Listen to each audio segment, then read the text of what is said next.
Bienvenue dans Déclic d'avenir, le podcast pour l'action sociale et le médico-social créé par HMC2 qui explore toutes les facettes du digital au service de la personne.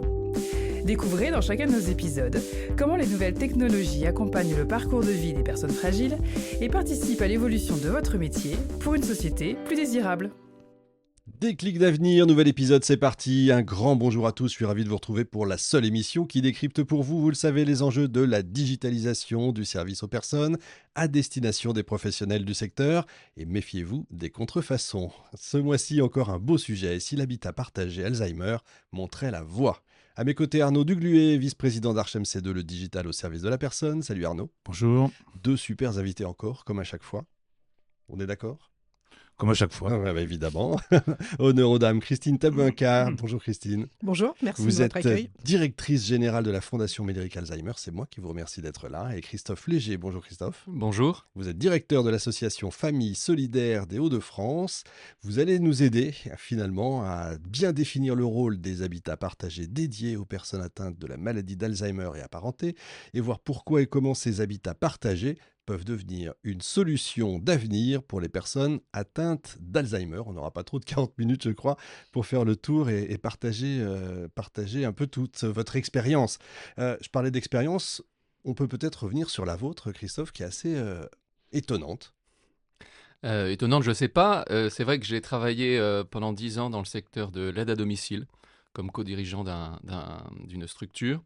Voilà, et j'ai été en fait tout simplement très frappé de rencontrer bon nombre de personnes fragiles à leur domicile qui exprimaient le désir de ne surtout pas aller en établissement médico-social, EHPAD en particulier. Et pour autant, pour certaines d'entre elles, on ne peut pas dire que le domicile, c'était exceptionnel. C'est-à-dire que c'était finalement beaucoup d'isolement, un logement pas du tout adapté, des proches à 200 km de là. Et malgré tout, ces personnes disaient « Non, mais moi, je veux rester chez moi jusqu'au bout ». Donc cette posture d'un certain nombre de personnes m'a vraiment interpellé et m'a amené finalement à m'interroger sur notre système qui, depuis 50 ans, est vraiment centré sur deux solutions uniques, c'est-à-dire le domicile d'un côté, l'établissement médico-social de l'autre, et finalement, pas grand-chose entre les deux. Et vraiment, à mon avis, un manque de solutions, ce qui m'a amené, de façon assez naturelle, à creuser toutes les formes d'habitat alternatif et à rencontrer finalement la route de famille solidaire. Christine, c'est le même genre de parcours pour vous? Comment on arrive à devenir... Alors moi, je suis une fervente partisane du maintien à domicile jusqu'au bout, de toute façon, depuis toute ma carrière sur les maladies neuromusculaires ou neurodégénératives. Je pense que le meilleur lieu pour vivre est le domicile. Après, quel type de domicile? C'est pas forcément le domicile dans lequel on a construit sa famille, où on a vécu pendant des années. C'est le domicile où on est en sécurité, où on peut exprimer sa liberté, d'où mon parcours. Et c'est dans ce cadre-là que nous avons rencontré Famille Solidaire, parce que nous aussi, on s'est interrogé beaucoup sur les offres d'habitat pour les personnes âgées avec des troubles cognitifs. On parle des EHPAD, pour ne pas les citer, des autres formes d'habitat, mais en fait, aujourd'hui, ce que l'on oublie, c'est qu'il manque plus de 100 000 places en EHPAD, qu'on sera incapable d'ici 2030 à répondre à cette demande. Donc, de toute façon, ces deux offres, que ce soit le domicile et les EHPAD, vont se poursuivre, mais il faut inventer de nouveaux modèles. On est donc en plein dans le sujet. J'avais juste une question avant de commencer. Quelle différence il y a entre habitat partagé et la notion québécoise d'habitat intergénérationnel ? Alors, peut-être rapidement, Christophe, vous rebondirez. L'habitat intergénérationnel, finalement, c'est souvent le domicile de la personne âgée qui va accueillir des étudiants chez eux pour subvenir aux besoins quotidiens, le ménage, les courses et, comme le disait Christophe, rompre l'isolement dans lequel on peut être quand on reste à son domicile jusqu'au bout. L'habitat partagé, c'est plutôt un domicile qu'on va choisir avec d'autres qui n'est pas son domicile. La différence est vraiment à ce niveau-là. D'accord, qui est adapté en fait, vraiment, c'est le cas de le dire. Alors qui est adapté ou qui ne l'est pas toujours. Il faut être honnête, vous pouvez avoir des habitats partagés en France avec des marches à monter, alors que la personne vieillissante, on sait combien ça peut être compliqué de monter des escaliers. Là, on est vraiment dans le sujet, c'est-à-dire qu'il y a du boulot quand même. Oui et non, puisqu'on est au domicile. Ouais. Qui autour de cette table a une maison entièrement accessible ? C'est une excellente question. Bon, quand on est à Paris, c'est peut-être plus facile, mais quand on est dans une maison... T'as qu'à quoi? Un 5e étage sans ascenseur, t'as qu'à quoi? Oui, c'est vrai que c'est Ce qui- possible. Ou un 5e étage avec ascenseur dans Paris, où vous ne pouvez pas rentrer avec un déambulateur ou avec un fauteuil parce que l'ascenseur est tellement étroit Eh oui, c'est qu'il vrai ne le qu'on pense permet pas pas. ça, Donc, en fait, la question d'accessibilité est, je dirais, un sujet secondaire. Je vais me faire tuer par tous les ergothérapeutes. Mais là, on parle d'habitat et de qualité de vie. L'accessibilité est plutôt secondaire dans cet aspect-là. Surtout chez les personnes avec des troubles cognitifs. Ce qui est sûr, c'est alors là, je prends ma casquette de porteur de projet d'habitat partagé, c'est quand on essaye effectivement de monter un habitat adapté à un certain profil de public, quand même, on se pose ces questions en amont pour essayer de trouver le lieu de vie qui soit le plus approprié, y compris en termes d'adaptabilité, même Mm. si effectivement, on constate dans l'offre actuelle que c'est pas toujours le cas. C'est toute la problématique des habitats qui se construisent ou ceux qui sont utilisés, enfin qui sont déjà là et qui sont utilisés et qui vont devenir un habitat partagé. Effectivement. Il y a une différence entre les habitats partagés Alzheimer, entre guillemets, et les autres habitats inclusifs? Ou non, finalement, c'est tous à peu près les mêmes? Ils doivent englober toutes les Je problématiques? dirais que la principale différence, c'est le public, quoi. Voilà, évidemment, Oui, évidemment. l'habitat La partagé question bête. Alzheimer, c'est d'abord un habitat partagé, Mm. après qui accueille un certain type de public. Et donc, du coup, voilà, on va essayer de réfléchir en montant ces projets à la meilleure manière d'accompagner ce public, avec l'aide de professionnels extérieurs, évidemment, mais aussi dans l'aménagement et l'adaptation de l'habitat en tant que tel. Ah, Arnaud? Ouais, juste, moi, quand vous voulez peut-être ajouter quelque Allez-y, chose? allez-y. C'est quand je vous entends parler là, c'est en fait entre effectivement le domicile où il y a où il y a on peut avoir effectivement une position fortement tranchée 100% domicile ou EHPAD machin. Et en fait il y a une zone grise entre les deux où les gens peuvent peut-être plus rester chez eux, mais en tout cas où je souhaite ne pas rentrer en EHPAD, ne pas machin, et construire autre chose. Et je crois que ça correspond vraiment à un air du temps aussi. C'est vraiment un changement dans les comportements. Les nouvelles technos aussi le permettent. On va sans doute un peu les évoquer aussi tout à l'heure. Mais il y a vraiment un changement de comportement et ça correspond à des vraies attentes que de dire, OK, mon domicile tout seul, je peux plus, tout à fait. Et par contre, l'EHPAD, je veux pas.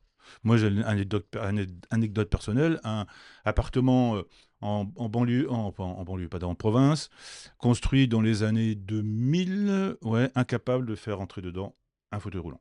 Passeport, tout simplement. Est-ce que c'est grave? Pas forcément, parce que est-ce que j'ai envie d'un appartement avec une porte alors que la plus longue partie de ma vie va se faire en dehors du fauteuil roulant? Mais pour autant, il y a ces questions-là qui se posent et on est en plein dans la multiplicité des cas, des vies, des usages, des personnes, etc. On est dans l'humain, quoi. Moi, je trouve ça fantastique, quoi. Est-ce que ça veut dire qu'il faut adapter tous les habitats à partir d'aujourd'hui, tous, pour imaginer le futur? Parce que ça peut devenir aussi un cauchemar. Mais là, vous touchez à un problème très français.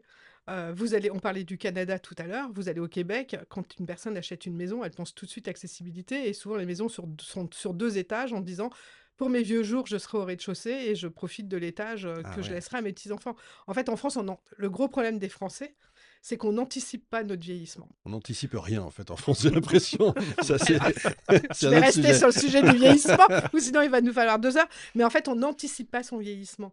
On n'anticipe pas ses problèmes de santé, on n'anticipe pas la dépendance. Donc ça, c'est un vrai sujet. Je voudrais revenir à la question sur la différence entre de public. Ouais. En fait, c'est exactement la même chose. Que vous ayez un habitat avec des seniors ou un habitat avec des seniors avec des troubles cognitifs, la différence, elle est sur l'aide personnalisée que l'on doit Bien apporter. sûr.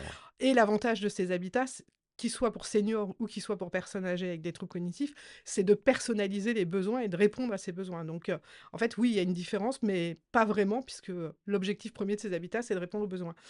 Je pense qu'il est important de sortir de la dichotomie EHPAD ou colocation ou domicile. En fait, l'idée n'est pas d'opposer l'EHPAD avec ses colocations ou le domicile. Il y a des personnes qui sont très heureuses d'aller en EHPAD et qui font le choix d'aller en EHPAD. Par contre, il est important que la personne qui vieillit puisse avoir connaissance du panel de possibilités C'est qui peut ça. s'offrir à elle quand la dépendance va être présente. Et là, il y a un vrai manque de communication. On a fait une enquête en 2022 où 80% des Français ignoraient que l'habitat inclusif pouvait être une solution pour leurs vieux jours. Ouais, comment ça se fait qu'il y a Oui. ce manque de communication? Parce- Ça vient d'où, en fait? C'est de chaque organisation qui doit bouger? Est-ce que c'est l'État? Est-ce que Bah, c'est- l'habitat inclusif, aujourd'hui, ça reste une solution quand même très récente, Ouais. avec finalement, comparativement aux établissements médico-sociaux, Mhm. finalement relativement peu d'offres, et finalement comment dire, un mode d'habiter qui a pris le nom d'habitat inclusif en 2018, hein, date de la loi Elan. Et avant cela, il n'y avait même pas de nom derrière. Donc en fait, il faut le temps effectivement pour que les Français identifient ce nouveau mode d'habiter. Et qui plus est, j'ai envie de dire, les colocations Alzheimer qui sont vraiment, moi je m'en rends compte aujourd'hui à quelques mois de l'ouverture d'une première colocation, vraiment inconnue du grand public, quoi. Voilà. C'est incroyable. Mm. Et là, on s'adresse aux professionnels, donc c'est pratique. C'est maintenant qu'il faut leur dire qu'il faut bouger. Alors, c'est pas très étonnant que ce soit pas connu du grand public, en fait, puisque c'est pas un établissement médico-social. Ça n'est pas. Alors, certes, depuis 2018, il y a la loi Elan, mais en fait, la loi Elan, personne ne la connaît dans le grand public si on n'est pas concerné, Bah etc. ouais. Donc, en fait, on reste au domicile, donc on n'a pas connaissance de toutes les offres, de toutes les possibilités qui existent, hein. Souvent, quand on parle de quitter son domicile et qu'on veut pas aller en EHPAD, on pense à la résidence autonomie, Oui. Mhm. qui est une autre forme d'habitat et Mhm. qui est tout aussi Les intéressante. Mais en Hespérides, fait, il y ce a genre une de vraie trucs. méconnaissance et les pouvoirs publics ne feront jamais la promotion, enfin du moins jusqu'à présent, de ces types d'habitat un peu hors sanitaire ou hors médico-social. Hors circuit, entre guillemets, finalement. Hors de leur circuit à eux, Pas c'est ça? vraiment hors circuit puisque ça rentre dans le cadre de l'habitat inclusif et donc de la loi Elan et donc bénéficie d'aide du conseil départemental avec l'allocation à la vie partagée. Donc en fait, c'est pas si hors circuit que ça Hmm. puisqu'il y a quand même un financement d'État. En fait, c'est un plus. C'est quelque chose qui vient en plus de ce qui existe. Oui, alors après, on pourrait comparer avec les autres pays européens. Ouais. Si on part en Allemagne, par exemple, où ils ont vraiment été précurseurs sur les colocations, puisqu'il y a plus de 40 ans que ça existe, 3700 colocations en Allemagne. Deux explications à ça. Une vraie volonté politique d'aider au déploiement des colocations, Alzheimer, ce qu'on n'a pas en France. D'accord. Et un attachement à la pierre, je dirais, complètement différent. C'est-à-dire qu'un Allemand n'est pas propriétaire de son domicile. Ils sont plutôt généralement sous forme de loyer plutôt que Comme les Anglais, d'accès en à la fait. propriété. Et donc, il n'y a pas cet attachement au domicile familial où on a D'accord. construit toute sa vie. Ceci dit, aujourd'hui, l'Allemagne est en train de faire un peu machine arrière. Et au contraire, les personnes âgées préfèrent aller en établissement médico-social. Donc, ils font Le le chemin chemin inverse, en fait. inverse, Mhm. certainement pour des questions de qualité de prise en charge. D'accord. Même si on tape beaucoup sur le système de santé français, on peut quand même dire qu'on a un très bon système de prise en charge, il faut le reconnaître, et c'est ce qui fait la différence entre beaucoup de pays. Mhm. Arnaud? Non, je suis en train d'écouter. Là. Par rapport à la question qui me vient tout de suite à l'esprit, c'est comment, quand on rentre aujourd'hui dans l'APA, on rentre on coche des 10 critères qui font qu'on a le droit à une allocation qui est versée donc, par le département et cofinancée majoritairement par la CNSA. Par contre, j'avais lu quelque part, 25% des personnes de plus de 80 ans sont atteintes de troubles cognitifs tout en étant en GIR6. Je crois que c'est 8 sur les personnes âgées de plus de 8% des personnes âgées de plus de 65 ans. C'est comment vous voyez ce que je veux dire? C'est comment est-ce que ça s'inscrit dans un parcours de dépendance? Est-ce que c'est uniquement des personnes entre guillemets dépendantes, si on a une classification de la dépendance? Comment on rentre dans ces parcours-là? Est-ce que ça fait partie du parcours de vie? Je rentre, je suis en GIR 6. Par contre, est-ce que je suis aidé en dehors du département qui est exsangue au niveau financier? Est-ce que je suis aidé? Comment je suis aidé si j'ai besoin d'être aidé? Parce qu'il y a des fiscs d'aide à la personne, 50%, etc., de crédit d'impôt. Mais comment ça s'inscrit dans ce mouvement-là? Alors, vous soulevez un vrai problème, qui est tout le problème de la grille Agir et Ah oui. de la grille GIR et puis de l'APA. En fait, aujourd'hui, vous avez quand même un soutien financier à deux vitesses en France. Il vaut mieux avoir des troubles cognitifs avant 60 ans Mm. pour pouvoir bénéficier de la PCH plutôt qu'après. C'est valable pour toutes les pathologies d'ailleurs. Le second problème, c'est que le GIR, il est simplement évalué quand les troubles cognitifs sont déjà très présents. Donc il y a très peu de personnes qui en GIR 6 vont dire « Ah, je vais aller en établissement ou je vais aller dans une colocation ». Généralement, on est plutôt sur des GIR 2, 3. Oui. Colocation ou EHPAD, on est au même niveau de GIR. Colocation, c'est en GIR 2. Oui, 3. la moyenne. Ouais. Sur Ah ouais. les 70, sur l'enquête que l'on a menée, sur les 70 colocations, le GIR moyen est 2-3, identique à l'EHPAD. Donc en fait, c'est pas le GIR qui va déterminer votre lieu, c'est plutôt le stade et la forme des troubles cognitifs. Très clairement, quand il y a agressivité, mise en danger de la personne elle-même, etc., la question de la colocation ne va pas se poser. Pour deux raisons.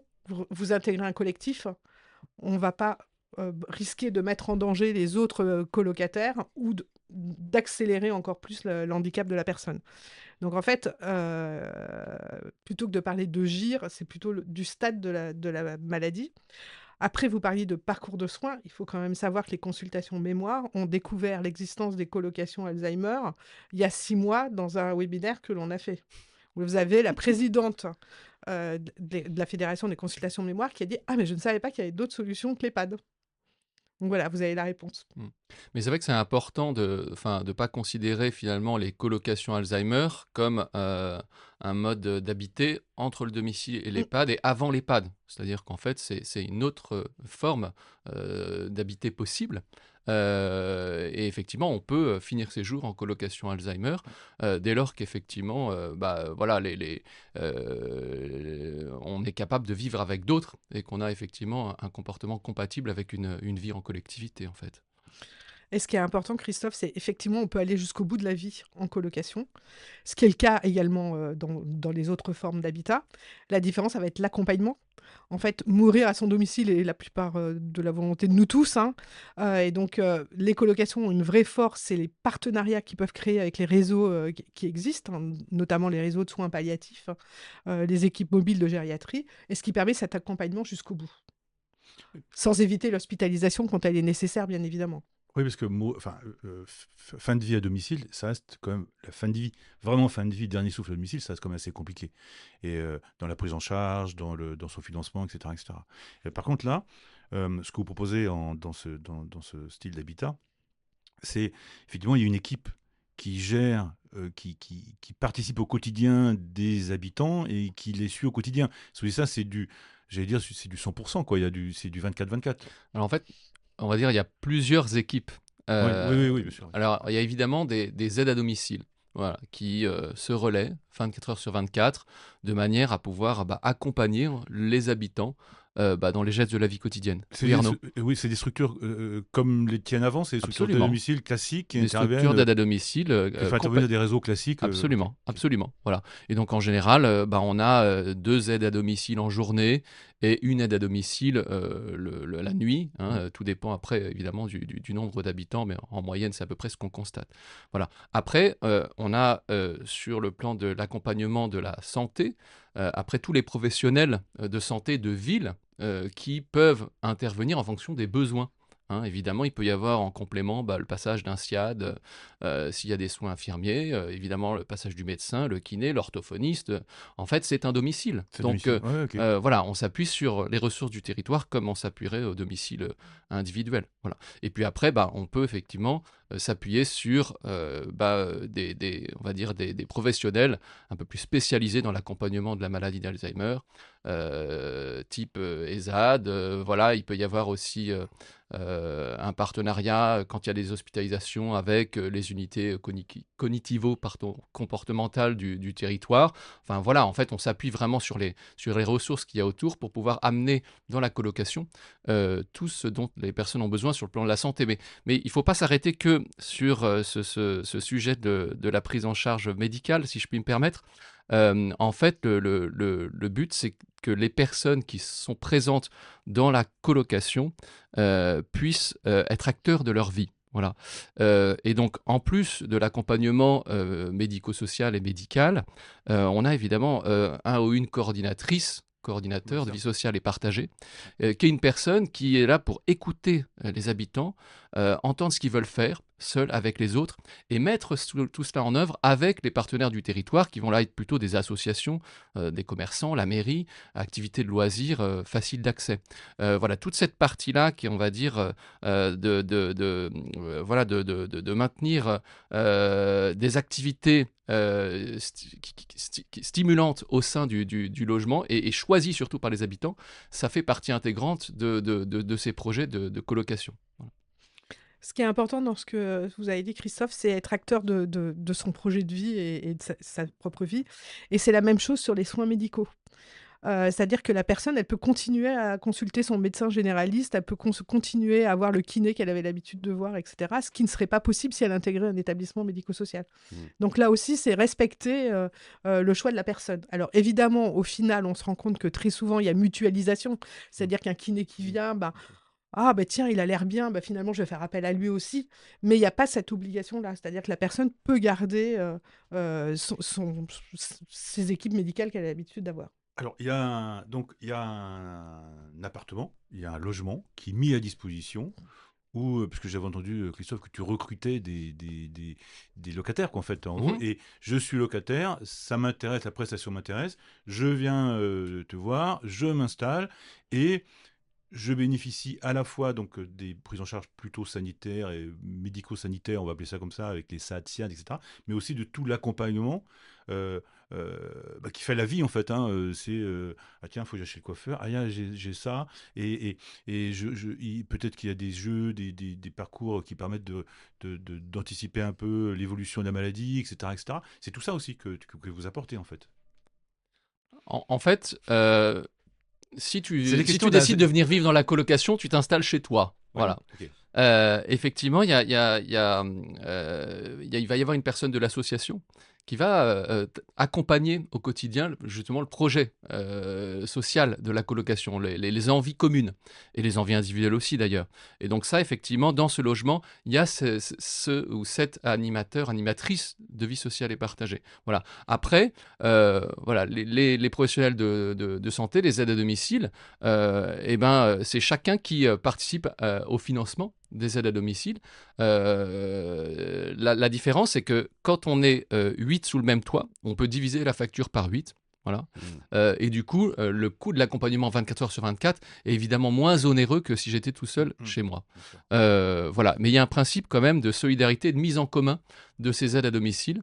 Et évidemment, pour pouvoir partager ces aides à domicile, c'est important de le préciser aussi, il faut être en capacité de les partager. C'est-à-dire que effectivement, il y a certaines formes de la maladie où, si j'ai besoin finalement qu'on me tienne la main toute la journée, je vais avoir du mal à partager mon aide à domicile avec d'autres. Ou alors, il va falloir que je fasse appel à une aide à domicile en plus, rien que pour moi. Voilà, donc il y a un principe de réalité qui est de se dire, il faut déjà que j'ai envie de partager mes aides à domicile avec mes colocataires, et puis il faut que je puisse le faire. Il y a un autre aspect important dans cette solidarité, c'est la place des familles dans les colocations. On sait malheureusement que l'institutionnalisation amène à une coupure de liens familiaux. C'est pour des raisons de distance géographique, mais pas que. C'est pas le cas dans les colocations. C'est-à-dire que les familles ont un vrai rôle à jouer dans les colocations. C'est-à-dire qu'elles viennent au domicile de leur père, de leur mère. Donc en fait, elles peuvent venir quand elles veulent. Alors évidemment, en respect du règlement de la vie collective. Et ça, c'est important à souligner parce que du coup, ces colocataires recréent une vraie famille. Et la solidarité s'exprime aussi au moment des repas. En fait, je viens pas juste aider mon père. Je vois que la voisine de mon père, aujourd'hui, son fils n'est pas venu, je vais l'aider aussi. Ou tiens, je vais au marché, je vais embarquer 2-3 personnes parce que ça va leur permettre de sortir. Et cette solidarité est un vrai plus parce qu'elle contribue aussi au maintien de l'autonomie de la personne. Et au-delà des familles, nous, on essaye aussi de travailler avec le voisinage. C'est un habitat inclusif, donc inséré dans un écosystème avec des voisins juste à côté. Voilà, le projet qu'on ouvre à la fin de l'année à Erquin-Gemlis, il est au sein d'une résidence intergénérationnelle. Il va y avoir des familles, des étudiants, des jeunes et des moins jeunes au sein de la résidence. Et l'idée, c'est aussi de partager des temps avec ceux qui veulent au sein de la colocation et à l'extérieur. Donc voilà, il n'est pas impossible effectivement qu'on organise une fête des voisins à la colocation. Voilà, pour convier tous ceux qu'on croise au quotidien avec qui on a envie d'approfondir les liens. Voilà. Et puis parfois dans certains projets, c'est le cas d'une autre, mais on va accueillir un ou deux services civiques aussi en semaine qui vont pouvoir aussi amener un petit peu de visite de jeunesse et proposer d'autres activités aux habitants. Voilà. Justement, vous avez un retour des voisins, ou des futurs voisins, ils savent déjà? Les voisins, c'est curieux. Alors, sur le projet qui est en cours d'ouverture, je n'ai pas encore de retour puisqu'il est encore en chantier.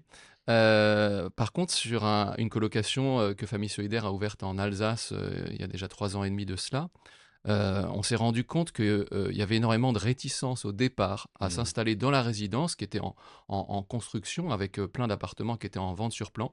Il y avait un certain nombre de réticences effectivement a acheté un appartement ici parce qu'il y avait ses voisins un peu extraordinaires, on va dire. Ouais, bien sûr. Voilà. Et pour la petite histoire, il y a même un appartement en face de la colocation qui a mis du temps à trouver preneur. Voilà.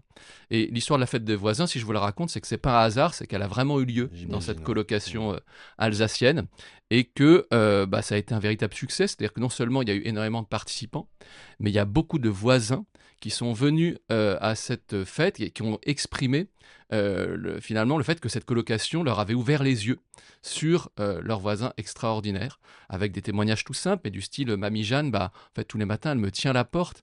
Je découvre que c'est avant tout une personne avant d'être quelqu'un Ouais, bien atteint sûr, par la ouais. maladie d'Alzheimer. Et donc, c'est des témoignages finalement qui font chaud au cœur parce qu'on réalise là que en apprenant justement à mieux connaître ses voisins et cette maladie, finalement, on l'accepte davantage.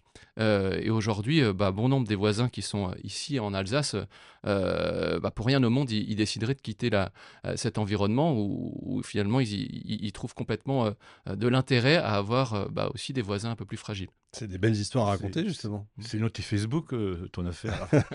Et Oui, même c'est pour vrai. aller plus loin sur cette colocation-là, les voisins deviennent aussi un élément de sécurité pour Eh oui, bien sûr. pour les colocataires, parce que évidemment, ils peuvent sortir. Et systématiquement, les voisins sont là pour les ramener, pour échanger avec eux, etc. Donc, c'est pas un élément négligeable non plus. Évidemment. Moi, j'ai pour suivre le déroulé, deux questions par rapport à ça. La première, est-ce que c'est comme on avait vu au Québec, je ne sais pas si tu te souviens, mais les gens faisaient la cuisine, Diem. les gens, ouais, c'est ça, c'était assez hallucinant, quoi. Les gens faisaient la Mm. cuisine, etc., etc. Et moi, à titre personnel, mon père était en EHPAD et l'EHPAD organisait des accueils de jour pour Mhm. les personnes Alzheimer. Et j'avais participé à un accueil de jour et je me souviens parce qu'il y avait, je veux dire, trois personnes Alzheimer qui étaient là et 4 personnes qui étaient pour s'en occuper. Et moi, je me dis encore 4 personnes pour 3, machin. Bon. Et en fait, je devais passer l'après-midi, je devais déjeuner avec eux et machin. J'ai pas pu tellement c'était compliqué, quoi. Tellement c'était dur. Ces 3 personnes, alors c'était peut-être des personnes atteintes avec une maladie très présente, mais moi j'ai trouvé ça extrêmement dur. Comment c'est géré ça? Et la deuxième question, forcément, parce que on en vient forcément à ça, c'est comment économiquement, comment tu t'y retrouves quand Voilà. tu montes un réseau comme Voilà ça? la Comment question. c'est l'association, ça reste associatif, etc. Alors que toi, tu viens du privé, entre guillemets. Donc en fait, voilà, c'est ces deux trucs-là qui sont pas forcément antinomiques, mais qui sont, qui méritent pour moi, qui méritent d'être éclaircis, quoi. Alors, sur la première question, je vais paraphraser Denis Pifto qui dit: en EHPAD, on fait des ateliers cuisine pour occuper les malades. En colocation, s'ils cuisinent pas, ils mangent pas. C'est bien vu. Je pense Ok. que vous avez la réponse à Ouais, votre ok, question. ok. Sur le modèle économique, je pense que Christophe voulait peut-être aborder, mais peut-être souligner, il n'y a pas que des associatifs dans les colocations, hein. Mhm. Aujourd'hui, il y a quand même des colocations qui s'ouvrent du privé lucratif ou du lucratif, tout simplement, qui peuvent être en opposition avec l'associatif parfois. Et qui offrent des services, mais comme des EHPAD de luxe, c'est-à-dire que vous Ouais, avez ok. des EHPAD avec l'habilitation sociale et vous avez des EHPAD à 15 000, 16 000 euros. Vous avez aujourd'hui la même chose qui est en train de se produire sur les colocations. Aujourd'hui, pour parler du modèle économique, il faut un petit peu parler du budget des habitants. C'est-à-dire qu'en fait, les habitants, ils payent un loyer, hein, comme partout, hein. Alors en général, ils sont locataires. Bon, il pourrait y avoir des projets où ils soient propriétaires, mais souvent, ils sont plutôt locataires. Ensuite, ils payent des charges communes, hein, comme dans tout logement, les charges de copropriété notamment, les factures d'énergie, etc. Et ensuite, ils vont payer des charges spécifiques au fait de vivre en colocation. C'est typiquement, on partage le frigo, on partage les produits ménagers. Voilà. Donc cette partie habitat, c'est un prix on va dire qui est dépendant du type de logement, mais voilà, qui peut varier, on va dire, selon la catégorie de logement et le porteur de projet. Si c'est un bailleur social ou si c'est un bailleur lambda, évidemment, le prix du loyer n'est pas le même. Mais on va dire que cette partie-là, elle est relativement ordinaire, enfin c'est comme partout. Il y a des aides au logement qui existent pour les plus défavorisés, etc. Après, ce qui coûte finalement relativement cher, c'est les aides à domicile. On a dit tout à l'heure que on partageait la facture par 8, on divisait la facture par 8. Alors s'il y a 8 habitants, on peut la diviser aussi par 6 s'il y en a moins, c'est-à-dire s'il y en a 6. Mais malgré tout, ce budget aide à domicile est conséquent. Il représente environ, pour une colocation de 8 personnes, environ 3 000 € par mois par personne avant les aides de l'APA ou de la PCH et avant les crédits d'impôt éventuels. Ok. Voilà. Et donc évidemment, plus mon plan d'aide APA est conséquent, et il est dépendant aussi de mes revenus, moins finalement cet accompagnement va coûter cher. Plus il est important, plus il va coûter cher. Pourquoi je dis ça? C'est parce que du coup, au global, on a un budget qui va varier d'une colocation à l'autre, mais on va dire chez nous, on arrive à avoir un petit loyer, on a un budget mensuel qui va varier entre 2000, 2500, peut-être près de 3000 € pour ceux qui ont le moins d'aide APA par mois, par habitant. Voilà, on peut avoir des projets évidemment qui soient beaucoup plus chers, mais voilà, si on veut rester à la portée de toutes les bourses, eh ben, effectivement, le modèle économique il est fragile puisqu'on ne peut pas se permettre d'augmenter autant qu'on le voudrait les coûts pour les habitants. Voilà. Et donc, clairement, aujourd'hui, le modèle associatif est un modèle, on va dire, qui se veut être le plus accessible possible pour les habitants, mais qui n'est pas effectivement très lucratif, qui est tout juste à l'équilibre, et voire parfois c'est difficile. Voilà. Et en même temps, c'est le même budget qu'une entrée en EHPAD, c'est-à-dire que le budget moyen sur les colocations par personne, il est autour de 2005. On est à 1008, 2000 sur les EHPAD, donc on est sensiblement sur le même reste à charge de toute façon. Donc c'est le coût de la prise en charge de la vieillesse, je dirais, qui est identique quel que soit le lieu d'habitat. Par contre, le taux d'encadrement en colocation, si je puis me permettre, est bien supérieur à C'est ce celui qui d'un fait la établissement. différence. Voilà. C'est ce À qui fait coût vraiment équivalent. la Mais c'est différence. du domicile, Voilà. enfin c'est du domicile plus quoi. C'est j'aime pas ce mot maintien, c'est de l'accompagnement à domicile plus quoi. C'est l'accompagnement à domicile rêvé quoi, en fait. C'est pas du maintien parce qu'on n'est pas face à des personnes grabataires dans un lit qu'on maintient jusqu'au bout. On est sur un lieu où les personnes peuvent continuer à exprimer leurs capacités. Et ça aussi, c'est un point en France où on n'est pas très bon. C'est-à-dire que du moment qu'on annonce un diagnostic à quelqu'un, on ne le voit plus qu'à travers ses incapacités et on ne voit plus sa capacité. Vous parliez de cuisine tout à l'heure. Mes propres collègues, quand ils ont visité une colocation, m'ont dit « Mais cette dame, elle a des troubles sévères, elle a un couteau dans la main, mais elle va agresser quelqu'un. » Et en fait, c'est des représentations qu'on a qui sont complètement fausses. Les Japonais disent « Si la personne est bien à son domicile, elle ne va pas agresser, elle ne va pas fuir. » Et c'est vraiment ce qui fait la différence. Il y a un aspect qu'on n'a pas abordé, qui est celui des auxiliaires de vie et de la qualité de ce métier-là, qui revêt une forme complètement différente, puisqu'en fait, vous l'avez compris, elles ne vont pas être cantonnées qu'à des toilettes. Donc, ce sont des personnes qui sont beaucoup plus heureuses dans leur métier. Du coup, un turnover beaucoup moins important que dans d'autres structures. Elles ne sont pas mieux rémunérées, malheureusement, il faut le reconnaître. Mais du coup, il y a une proximité avec la personne qu'elles accompagnent qui contribue à cette qualité de la vie. Tout Du coup, c'est simplement. plus Et je facile de recruter compléterais, peut-être. oui, sans doute. Je compléterais avec le fait que, voilà, elles n'ont plus de déplacement, ou presque pas. Plus. Oui. Voilà. Et au lieu d'enchaîner effectivement 8 toilettes d'une demi-heure dans la matinée en reprenant leur voiture à chaque fois, elles sont sédentaires. Ouais, Quoi. tout Donc est- ça change Tout est tout. sur place. Voilà. Et en général, elles peuvent avoir même un temps plein dans un seul domicile et prendre le temps de connaître uniquement 8 personnes quand elles doivent s'adapter aux habitudes parfois de 40-50 personnes différentes quand elles sont dans du domicile traditionnel avec des tournées traditionnelles. Ouais, il faut penser maison et plus personne en fait. C'est ça. Ouais, c'est Et ça. ces personnes qui interviennent sont salariés de la SAD. résidence, du service, quoi. Du SAD. Ou du Du SIAD. SAD. Ou du SAD. Généralement du SAD. Ok. Et si on parlait de techno maintenant, est-ce que il y a une réflexion sur les dispositifs, je vais dire comment je dis ça, pour empêcher les gens Anti-chute, même empêcher les gens de fuguer, de s'en etc., aller, etc., ouais. quoi. Est-ce que attends, me souris pas, Est-ce c'est que des vous mettez questions. Est-ce que vous mettez des GPS à tout le monde? Ouais, j'ai vu des projets, ça faisait peur, quoi. Tu vois, Ah bah oui. Et On donc, parle de puces, dans ouais, certains ouais, cas. ouais. Ouais. Collier. Et ouais, non, mais c'était oui, c'est vrai, il y avait des puces. Ouais.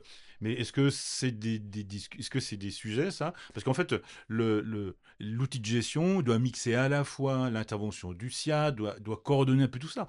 C'est des nouveaux métiers presque, des nouveaux projets en tout cas. Moi, je peux parler un petit peu de ce sujet-là parce que, effectivement, sur les projets qu'on mène, on essaye d'amener un peu de technologie, non pas pour faire des appartements gadgets, voilà, et badger les gens, mais pour apporter, on va dire, un maximum de bien-être aux personnes et une bonne qualité de travail pour les aides à domicile qui vont intervenir au sein de la colocation. Voilà, c'est quelques exemples, mais effectivement, dans les chambres, on a des détecteurs de chute qui permettent à l'aide à domicile d'intervenir si besoin, mais qui lui évitent d'ouvrir la porte en pleine nuit, ce qui est très désagréable Pour rien, et ouais. pour elle Mmh. et pour la personne qui a la porte qui se fait ouvrir en pleine nuit. Voilà. On a aussi, alors tu parles des fugues, nous on parle pas forcément de fugue avec la maladie Alzheimer. En fait, c'est un besoin légitime que de pouvoir se promener et on veut pouvoir accompagner ce besoin. C'est des questions, pas Par taper, contre, c'est des effectivement, de questions. manière, de Il y a un- manière Il sécurisée y et a un adaptée. drone qui suit. Ouais, c'est ça. Donc, par exemple, devant la colocation, il y a un jardin, un jardin thérapeutique d'ailleurs, adapté avec un chemin de déambulation qui permet aux personnes qui ont besoin de se promener, de se promener quand elles ont envie. Et si elles veulent se promener en dehors de la colocation, parce que ce jardin, effectivement, il est en général clos si les personnes ne sont pas accompagnées. Mais si elles ont besoin de se promener en dehors de la colocation, l'idée, c'est de trouver une personne qui soit en capacité de les accompagner si elles en ont besoin. Hein, c'est parce que c'est pas parce qu'on a des troubles cognitifs qu'on va forcément se perdre. Effectivement, ça peut arriver. Et dans ce cas-là, c'est tout l'intérêt aussi de s'appuyer, en plus des aides à domicile, sur les familles, sur les voisins, sur des services civiques pour pouvoir partir se promener avec un habitant pendant que le reste des aides à domicile veille sur le reste du groupe. Et en fait, c'est plutôt accompagner ce besoin. Voilà. Sur les technologies aussi, nous on travaille beaucoup sur les approches non médicamenteuses. Justement, c'est c'est accompagner autrement les troubles du comportement que uniquement en bourrant de médicaments les personnes. Excusez-moi l'expression, mais parfois effectivement on a l'impression que les personnes sont shootées pour être tranquilles. Ouais, c'est ça. Voilà. Ouais. Mais des études ont montré d'ailleurs que dans les colocations, les personnes ont moins accès aux psychotropes que des personnes qui sont soit à domicile, soit en établissement. Ah ouais. Parce que meilleure qualité de vie. Ouais, c'est- Oui, et puis c'est des réflexions. Et, enfin. et Ouais. respect de la... Tu parlais du besoin de marcher, etc. Le fait qu'il y ait une auxiliaire de vie la nuit permet aussi de répondre à cette inversion jour-nuit qui est assez fréquente chez les personnes qui ont des troubles cognitifs. Et donc, en fait, la personne qui la nuit vit va pouvoir aller se promener dans le jardin, faire une activité tout à fait normale. C'est là où on fait la différence. Après, sur les outils technologiques, pourquoi aujourd'hui les colocations n'arrivent pas à se développer? Parce qu'en fait, on est toujours dans cette opposition domicile-établissement. Donc dès lors que vous voulez ouvrir une colocation et que vous commencez à parler de domotisation, d'anti-chute, etc., les financeurs vont vous dire, vous n'êtes plus dans un domicile, monsieur. Qui a son domicile alors peut-être pas des puces, mais effectivement des systèmes d'anti-chute pour des contrôles d'urine sur les matelas, parce que certains peuvent les avoir, etc. Et donc c'est là où se trouve la limite de ces colocations, et il faut qu'on trouve le juste milieu pour pas qu'on puisse basculer dans le médico-social, parce que ce n'est pas du médico-social, c'est un domicile du droit commun. Et là, on a vraiment un problème de périmètre à définir. Ah, ce serait pris justement comme étant une intrusion, ce type d'outil? Très Justement, clairement, c'est donner des arguments aux financeurs pour dire vous n'êtes pas un domicile, ça, mais un d'accord, oui, établissement c'est ça. médico-social. Donc de changer en fait. Tu rentres pas dans les cases. Déjà, ça, c'est pas le la même fait de case. parler d'accompagnement 24 sur 24 Oui, laisse planer déjà le doute. limite, ouais. Or, D'accord. c'est pas un accompagnement sanitaire, on est Bien sur sûr. un accompagnement de qualité de vie. Mais c'est un argument qui nous est très souvent reproché. Hmm. Donc, je pense que si on commence à parler d'accessibilité, de domotisation, etc., là, on va fermer les portes définitivement. C'est vrai que Christine, du coup, tu mets le doigt sur un sujet qui est un vrai sujet pour l'essor de ces colocations-là. C'est qu'aujourd'hui, on a des départements qui sont plutôt soutenants et qui appuient des projets de ce type. Et on a tout un certain nombre de départements aussi qui sont assez réticents au développement de cette offre, au motif que ce serait trop proche de l'établissement médico-social. Et que du coup, voilà, qui dit établissement médico-social, dit respect de la loi 2002 et toutes les obligations qui vont avec. Or, évidemment, c'est pas le sujet, puisqu'on est nous, on considère qu'on est dans un domicile de droit commun. Voilà. Et donc effectivement, un des freins à l'essor de ces colocations, c'est aussi effectivement qu'il y ait une certaine acceptation du développement de ces modèles sur les territoires et en particulier par les départements. Ouais, mais Alors, c'est une des raisons, mais je pense que la raison la plus souvent évoquée par les financeurs, alors que ce soit les départements ou même la CNSA, c'est l'incapacité à imaginer que 8 personnes avec des troubles cognitifs peuvent vivre dans un collectif. Ouais. Et c'est la raison première qui est évoquée en disant mais quand vous avez des troubles cognitifs, vous pouvez pas décider de l'achat du lave-vaisselle ou du frigo, vous perdez votre capacité. Et ça, c'est vraiment l'argument contre lequel il faut se battre et qui revient à ce que je disais tout à l'heure. En fait, oui, la personne a des troubles cognitifs, elle a encore plein de capacités. Exact. Ouais. Il nous reste 2 minutes. Ça passe très très vite, mais Juste, ouais, je trouve ça hyper intéressant. Et juste, c'est un peu, on repensait le truc autour de la personne. Et c'est pas, on rentre pas dans les cases. Là, toc toc, je suis gire, bidule. Là, je suis gire, machin. Hop, c'est plus ça maintenant. C'est ok, la personne elle vit comme ça, donc je construis l'offre autour d'elle, quoi. C'est ce que vous proposez. En même temps, quand je vous écoute, ça me renvoie toute la construction de la loi de 2002, qui était censée être axée autour de la personne et du projet de vie de la personne. Donc, en fait, oui, c'est ça, les colocations, c'est la personne avant tout, et le besoin de la personne. Non. Justement, et pour conclure, si on faisait vous faites une lettre au Père Noël, c'est quoi? On enlève, il n'y a plus de gire, on repense tout le financement, etc. C'est quoi? Alors, je suis pas capable de répondre à ça, mais on est en train d'essayer d'y répondre. La Fondation a réuni l'ensemble des acteurs qui sont impliqués, donc département, CNSA, acteurs du privé, acteurs associatifs, pour justement faire cette lettre au Père Noël et faire bouger les choses. c'est une bonne question, ça. Je la reprendrai le coup de la lettre au Père Noël. J'aime beaucoup. Juste pour terminer, l'avenir, à votre avis, puisqu'il y a l'explosion de ce vieillissement dont on parle tous, c'est quoi? C'est un des avenirs possibles et il faut le mettre en avant ou il faut que ça avance petit à petit, très rapidement? Alors, oui, il y a une explosion démographique, mais on sait aussi que dans 10 ans, on va être plutôt dans une régression démographique. Il ne faut pas l'oublier. Hein. Donc, en fait, il faut construire, il faut répondre à ces besoins de transition démographique, mais sans non plus partir dans des explosions qui nous feraient inverser la courbe après. Je pense qu'il y a de la place pour tout type d'offres et qu'il faut encourager les formes d'habitat. Pourquoi? Parce qu'en fait, c'est le choix de la personne qui prime. Oui. Et qu'aujourd'hui, elle n'a pas le choix. Aujourd'hui, trouble cognitif sévère, vous vous retrouvez placé en urgence en EHPAD. C'est culpabilisant pour la famille. La personne malade ne comprend pas. En plus, quand il y a des places, le malade ne comprend pas pourquoi il est là.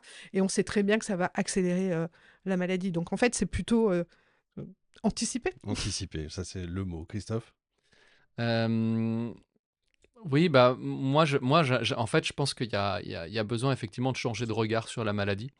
Il y a un film qui a été tourné dans une colocation Alzheimer le film s'appelle La Maison de l'instant présent. J'imagine qu'il sera peut-être un jour visionnable largement. Enfin, je sais pas quand est-ce que... Un vrai film avec des Un vrai film documentaire. Non, documentaire. C'est un documentaire tourné pendant 3 mois dans une colocation. Et on voit pendant 50 minutes des habitants évoluer au quotidien dans ce logement. Et on voit, on va dire, tous les bienfaits de ce logement sur les habitants et sur l'entourage, sur les familles, sur les aides à domicile. Et en fait, moi, je pense que c'est un documentaire à mettre entre les mains de beaucoup de gens pour découvrir combien, effectivement, ces personnes touchées par la maladie d'Alzheimer peuvent être finalement heureuses et épanouies autant que possible jusqu'au bout dans ce type d'habitat. Voilà. Parfait. Arnaud. Juste pour conclure, d'abord, moi je trouve l'approche, je connaissais assez mal en fait, et je trouve l'approche assez fantastique, et moi je suis assez fier, même très fier, qu'une boîte d'informatique comme nous, on ouvre nos colonnes et on ouvre nos podcasts à ces initiatives-là, qu'on essaie d'accompagner nous aussi, mais à ces initiatives-là, comme quoi le rôle d'un éditeur, c'est pas seulement de faire des lignes et des bons programmes, c'est aussi d'accompagner le temps présent et les temps futurs. Et merci encore d'être venu. Absolument. Arnaud, je suis très fier de toi. Tu n'as pas parlé de la voisine de plus de 80 ans. Donc, c'est pas une émission. Mais j'ai failli parce qu'elle Oui, habite au j'imagine. 2e étage. Merci à tous les trois. Arnaud, merci beaucoup. Christine, Christophe, vous êtes formidables. Merci. Vous êtes les bienvenus pour une émission future, quand vous voulez. Merci à tous de nous écouter tous les mois, de plus en plus nombreux. On se retrouve la prochaine fois. Salut. Bienvenue dans Déclic d'avenir, le podcast pour l'action sociale et le médico-social créé par HMC2 qui explore toutes les facettes du digital au service de la personne. Découvrez dans chacun de nos épisodes comment les nouvelles technologies accompagnent le parcours de vie des personnes fragiles et participent à l'évolution de votre métier pour une société plus désirable.